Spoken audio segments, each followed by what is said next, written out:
नमस्कार मित्रांनो, मराठी बोली या चॅनलमध्ये तुम्हा सगळ्यांचं स्वागत आहे। तर आज आपण आनंदी या मालिकेचा आजचा 18 ऑगस्टचा भाग खूपच जबरदस्त झालेला बघणार आहोत। कारण इथे आनंदीचा पत्ता मिळताच आरतीताई पोहोचली आनंदीपर्यंत संजीवनी धर्मशाळेत।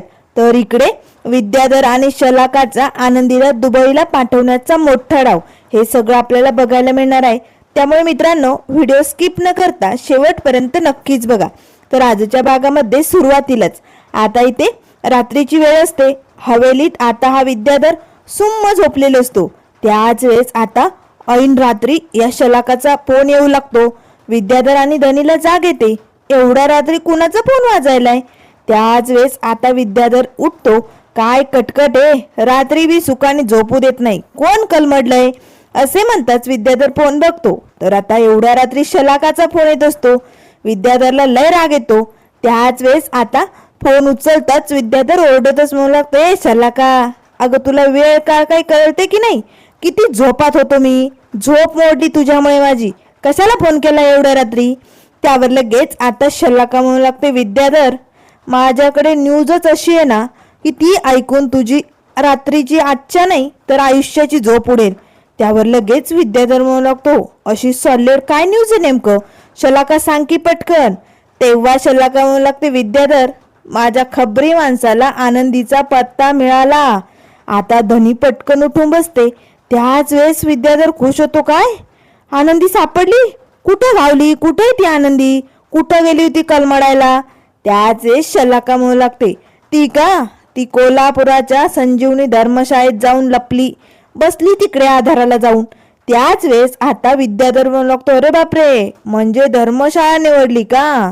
तिकडे जाऊन राहायचे का आता मॅडमला?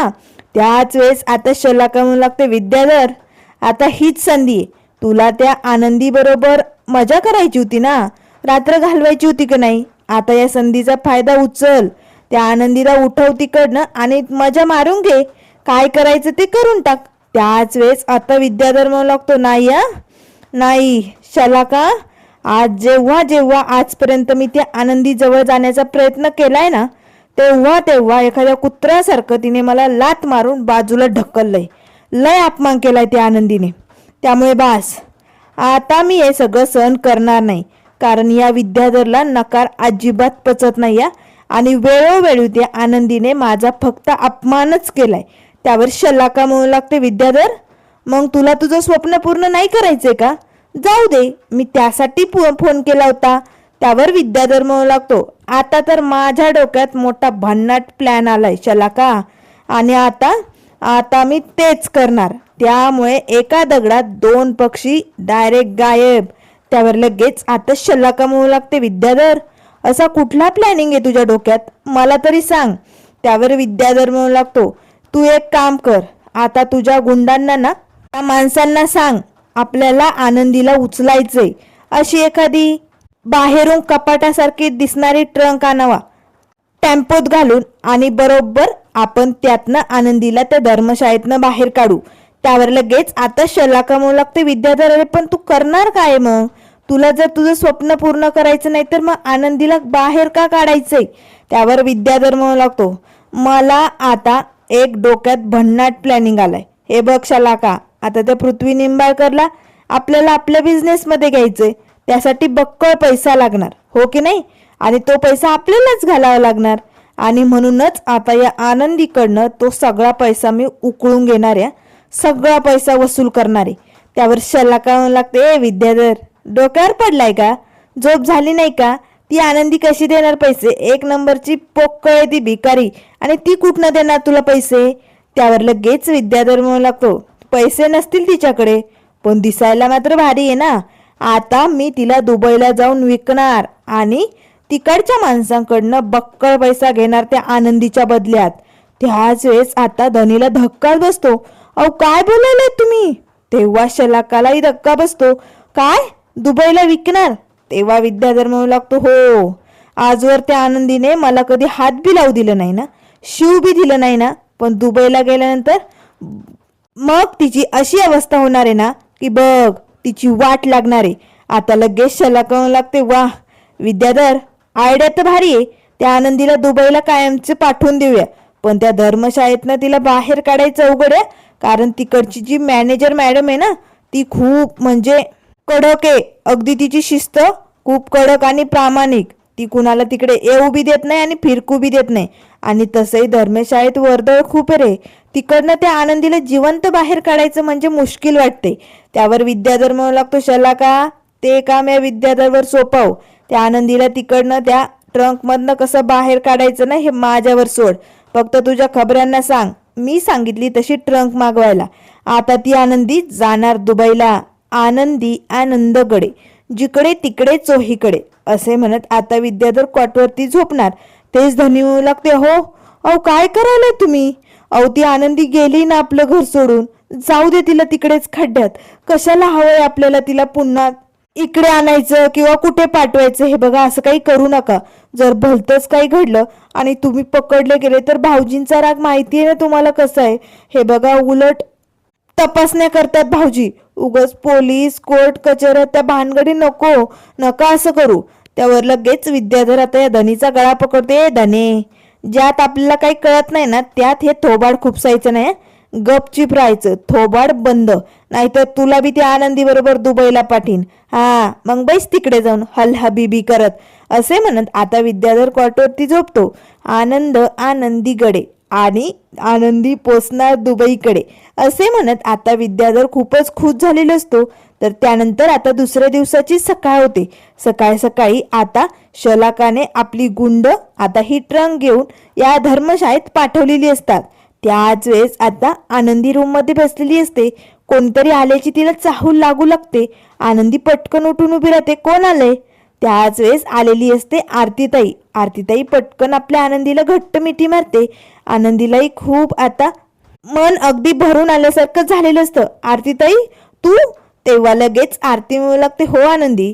अगं तुला काय वाटलं तू कुठे सांगणार नाही म्हणून आम्हाला कळणार नाही का? हे बघ आनंदी, तू कुठे असले ना तरी आम्ही तुझी साथ सोडणार नाहीये. त्यावर लगेच आनंदी म्हणू लागते, आरतीताई पण तुला कोणी सांगितलं मी इकडे? त्यावर आरती म्हणू लागते, अगं तुम्हाला काल कॉल केला होता ना, तो नंबर आम्ही ट्रेस केला. पिंट्याने मला मदत केली आणि मग हे लोकेशन मिळालं धर्मशाळेचं आणि मी तडक इकडे तुला भेटण्यासाठी आले. आनंदी आनंदी चल, तू इथे नाही राहायचे, तू आपल्या घरी चालायचे. त्यावर लगेच आनंदी म्हणू लागते, आरतीताई नाही आरतीताई, मला तुमच्यावरती ओझं बनून राहायचं नाहीये, मला राहू दे इकडे. त्यावर लगेच आरती आनंदीच्या चेहऱ्यावरनं हात फिरवते. आनंदी तू आमच्यासाठी कधीच ओझं नव्हती आणि नाहीये, तू तर आमचा अभिमान आहे आनंदी. आनंदी लगेच आपल्या आरतीताईला पुन्हा घट्ट मिठी मारते. तर त्यानंतर इकडे आता ही गुंड बाहेर टेम्पोच्या तिथे उभी असतात. तेवढ्यात लगेच आता या धर्मशाळेचा जो पिऊन असतो ना तो लगेच त्यांच्याजवळ येतो. तुम्ही विद्याधर साहेबांनी पाठवलेलीच माणसं आहात ना? तेव्हा ते गुंड म्हणू लागतात, हो. त्यावर लगेच आता तो पिऊन म्हणू लागतो, तुम्हाला त्या आनंदीला उचलायचंय ना? पण हे बघा अजून मॅडम इथेच आहे. आमच्या मॅडमचं काम खूप डेंजर आहे. त्या तातडीने पोलिसांना बोलवतील काही खबर लागली तर. त्यामुळे तुम्ही जरा वेळ वाट बघा. मॅडम लवकरच हॉस्पिटलला रिपोर्ट आणण्यासाठी जाणार आहेत. एकदा का त्या इकडनं निघाल्या की तुम्ही तुमचं काम करून टाका. तेवढ्यात लगेच आता मॅडम विजयदादाला म्हणजे पिऊनला आवाज देतात. त्याच वेळेस आता पिऊन पटकन मॅडमकडे येतो. काय झालं मॅडम? तेव्हा मॅडम म्हणू लागतात, हे बघा मी हॉस्पिटलला चालले विजयदादा, इकडे कुणाला बाहेर ये जा करू देऊ नका, लक्ष ठेवा मी येईपर्यंत. आता मॅडम तर तिकडनं निघलेले असतात. त्याच वेळेस आता पटकन पिऊन त्या गुंडांना खुणावतो. ते गुंड टेम्पोतनं आता ती मोठी ट्रंक काढतात आणि लगेच आता धर्मशाळेत आतमध्ये घेऊन निघालेले असतात. त्याच वेळेस आता इकडे आनंदी म्हणू लागते, आरतीताई पुन्हा मला तिकडे नाही यायचं ग. त्यावर आरती म्हणू लागते, आनंदी अगं तुला तुझ्या सासरी राहायचं नाही हा निर्णय तुझा झालाय ना, आम्ही त्यावर काहीच बोलणार नाही. पण तू आपल्या घरी तर राहू शकते ना? हे बघ आनंदी, तू आमच्यावरती ओझय असा विचार अजिबात करू नको. अगं जुन्या लोकांचे विचार येते. आजकाल मुलगी कुणावरती ओझं नसते आणि तू तर आमचा अभिमान आहे आनंदी, त्यामुळे तुला तर यावंच लागेल. आणि आनंदी अगं किती वेडी आहेस तू, असं न सांगता कुणी आम्हाला सोडून जातं का? एक नंबरची मूर्ख आहेस. तेव्हा आनंदी हसते, आरतीताई तुम्हाला वेडी बोलतेस? त्यावर आरती म्हणू लागते, बघ हेच तुझं हसू बघण्यासाठी इथे आले होते. आणि एवढंच नाही, माझाच ओरडा नाही तर घरी गेल्यानंतर आर्चीचे पण 4 शब्द ऐकावे लागणार आहे. त्यावर आनंदी म्हणू लागते, अरे बापरे आर्चीचे पण? त्यावर लगेच आता आरतीताई म्हणू लागते, हो, आणि एवढंच नाही, आबा तुला मायेने जवळ घेणार, घट्ट मिठी मारणार आणि मग जाब विचारणार आहे. चल आता तू घरी चल, बरं पटकन, आधी तू फ्रेश हो, ही साडी बदल, मग आपण घरी निघूया. आनंदी लगेच आपल्या आरतीताईला पुन्हा घट्ट मिठी मारते. थँक्यू आरतीताई. त्याच वेळेस आता इकडे हे गुंड आरती आणि आनंदीच्या रूम बाहेर येऊन उभे असतात. आता या पिऊनला धक्काच बसतो, कारण आनंदी एकटीच होती, मग तिच्यासोबत ही कोण आली, ही कोण असेल. त्याच वेळेस आता ती गुंड आणि तो पिऊन हळूच आनंदीच्या रूम मध्ये डोकावून बघत असतात. तेवढ्यात लगेच आता त्या पिऊनचा मोबाईल वाजू लागतो. तो पटकन बाजूला जातो आणि फोन उचलतो. तेव्हा विद्याधर आणि शलाकाचा फोन आलेला असतो. त्याच वेळेस आता लगेच विद्याधर म्हणू लागतो, ए विजय, तुला मी पैसे दिलेत ना, ती आनंदी निघली का नाही त्या धर्मशाळेतनं बाहेर.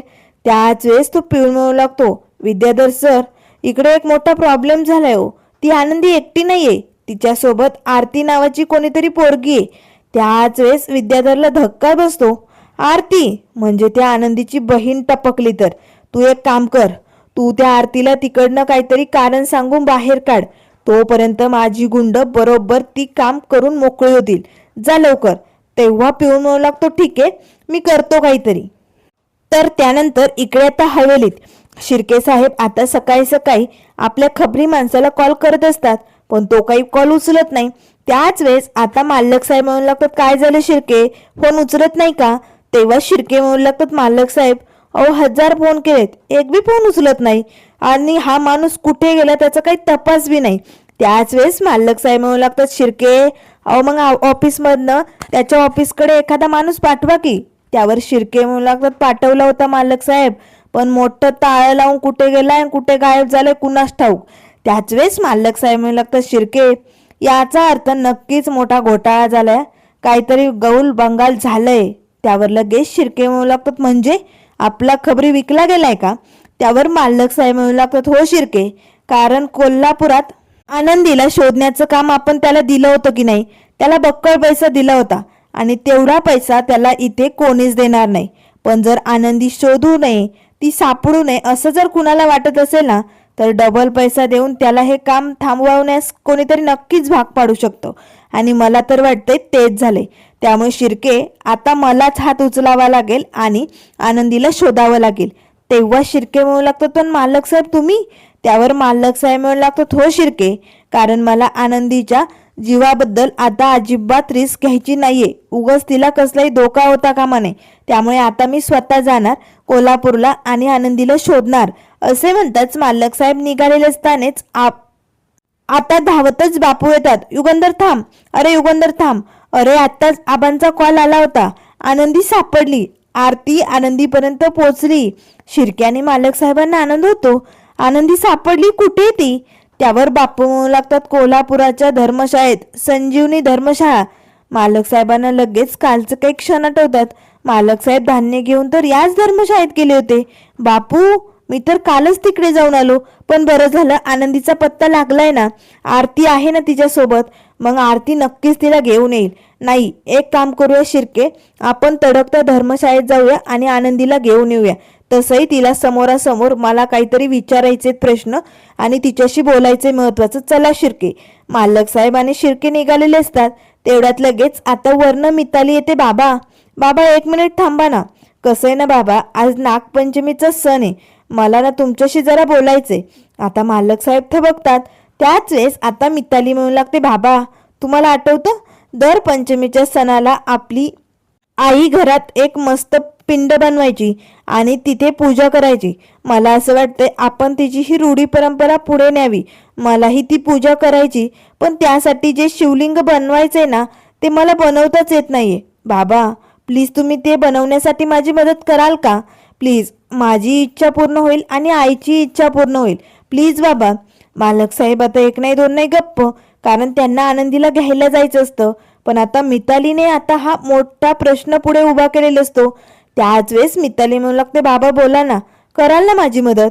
नाही म्हणजे पृथ्वीदादा आणि प्रांजलने तुमच्याकडनं कुठलीही अपेक्षा ठेवली नाही, पण बाबा मला मनात कुठेतरी वाटतं की तुमच्या मनात अजूनही प्रेम आहे, भावना आहे. तुम्ही खरंच एक चांगले बाबा आहात असं मला खूप वाटतं. त्यामुळे प्लीज बाबा, आज तुम्हाला परीक्षा द्यायची. तुम्ही माझी मदत कराल ना?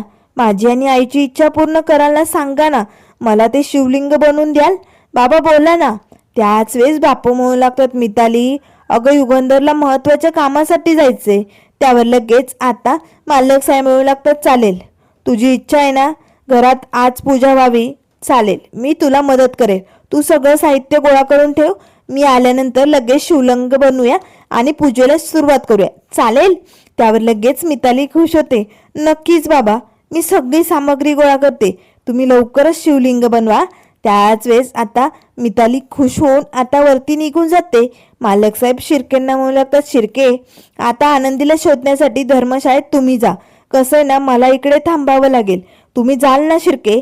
त्यावर शिर्के म्हणू लागतात, मालक साहेब लगेच निघतो मी. आता शिर्के तिकडनं निघालेले असतात, पण मालक साहेबांना जरासं टेन्शन आलेलं असतं. तर त्यानंतर इकडे आता विद्याधर शलाकाला म्हणू लागतो, शलाका मी आता त्या माणसांना सांगितलंय आनंदीला ते ट्रंकमध्ये तिकडनं बाहेर काढायला, त्यामुळे चल, तो दुबईचा माणूस आला असेल, आपल्याला डील करायची ना त्या आनंदीची, असा बक्कळ पैसा उचलूया ना, लगेच त्या आनंदीला त्यांच्या ताब्यात सोपूया.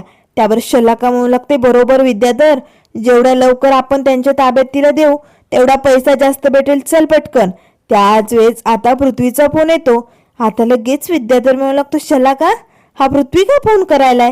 तेव्हा शलाका म्हणू लागते, उचल, स्पीकरवरती ठेव. आता विद्याधर फोन उचलतो, बोल ना पृथ्वी बाळा, अरे कशाला फोन केलाय? तेव्हा पृथ्वी म्हणू लागतो, काका मी शलाका मावशीच्या ऑफिस जवळ आलोय आणि मला तुम्हा दोघांशी खूप महत्वाचं बोलायचं बिझनेसबद्दल. तुम्ही दोघे ऑफिसमध्येच आहात ना? त्यावर विद्याधर म्हणू लागतो, हो पण बाळा आत्ता आमची महत्वाची मीटिंग चालू आहे, आपण नंतर बोलूया. त्यावर लगेच पृथ्वी म्हणू लागतो, नाही काका मला खूप महत्वाचं अर्जंट बोलायचंय, मी आलोच तिकडे.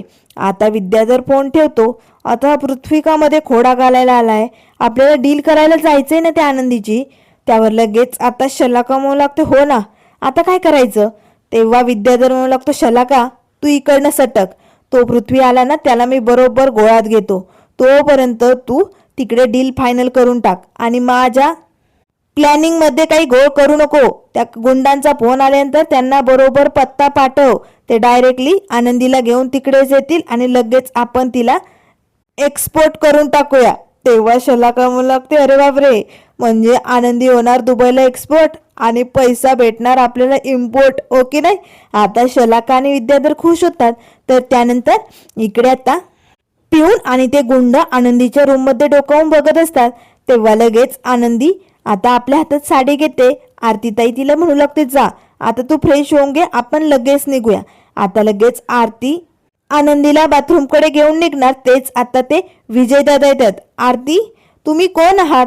तुम्ही आनंदीच्या कोण लागतं सांगा बरं. त्यावर लगेच आता आरती म्हणू लागते, मी तिची बहीण आहे. त्यावर लगेच आता ते विजय दादा म्हणू लागतात, तुम्ही त्यांना घेऊन जाणार आहात का? तेव्हा आरती म्हणू लागते, हो. त्यावर विजय दादा म्हणू लागतात, नाही तुम्ही आज त्यांना असं इकडनं घेऊन जाऊ शकत नाही. काल जेव्हा त्या आल्या ना तेव्हा आम्ही सगळी कागदपत्र केली आणि ती पोलिसांकडे पण दिली, त्यामुळे तुम्हाला एक फॉर्म भरावा लागेल आणि मगच यांना इकडनं घेऊन जाता येईल. चला तोपर्यंत आपण फॉर्मवर सही करून घेऊया. आरती लगेच आता या विजयदादा बरोबर निघालेली असते. आता हा पिऊन लगेच त्या गुंडांना इशारा करतो. त्याच वेळेस आता लगेच ती ट्रंक घेऊन ते गुंड आता आनंदीच्या रूम मध्ये येतात. आनंदीला धक्का बसतो. आरतीताई तू आलीस का? झालाय का फॉर्म भरून? पण आता ते गुंड एक नाही दोन नाही गप्प, ते लगेच आता ती ट्रंक खाली ठेवतात. आनंदी जवळ येतात, तिच्या आता नाकाला रुमाल लावतात. आनंदी आता बेशुद्ध पडलेली असते. त्याच वेळेस ते गुंड आता त्या ट्रंक मध्ये आनंदीला घालून निघालेले असतात. तर इकडे विद्याधर आणि शलाका मात्र लय खुश झालेले असतात.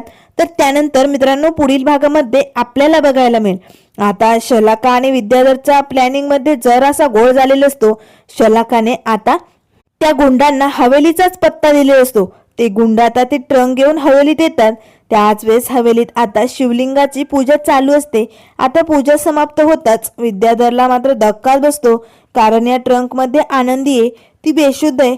हे जर कुणाला कळालं तर मग माझं काही खरं नाही. ती ट्रंक आता उचलून आपल्या रूम मध्ये न्यायची असे म्हणताच आता विद्याधर त्या जवळ जाताच मोठा नाग आता त्या ट्रंक वरती येऊन बसतो आणि आता जोर जोरात फणा मारू लागतो. आता सगळ्यांना धक्का बसतो. त्याच वेळेस मालक साहेब येतात आणि ओम नमः शिवाय असा मंत्राचा जप करू लागतात. तो नागोबा आता तिकडनं निघून जातो. त्याच वेळेस माई म्हणू लागतात, आज नागपंचमीच्या दिवशी नागराजांनी मोठा दैवी संकेतच दिला आपल्याला. आता लगेच मालक साहेब म्हणू लागतात, काय दैवी संकेत? म्हणजे या ट्रंकमध्ये नक्कीच काहीतरी आहे. आता मालक साहेब पटकन लगेच त्याचं लॉक काढतात आणि आता ती ट्रंक उघडताच आनंदीला बघताच पुढे काय काय होणार, आनंदी मालक साहेबांना भेटणार का, विद्याधर आणि शलाका पुढे काय प्लॅनिंग करणार, हे सगळं आपल्याला बघायला मिळेल. त्यामुळे मित्रांनो, अशाच मालिकेंच्या अपडेट पाहण्यासाठी चॅनलला लाईक करा, सबस्क्राईब करा. व्हिडिओ पाहिल्याबद्दल धन्यवाद.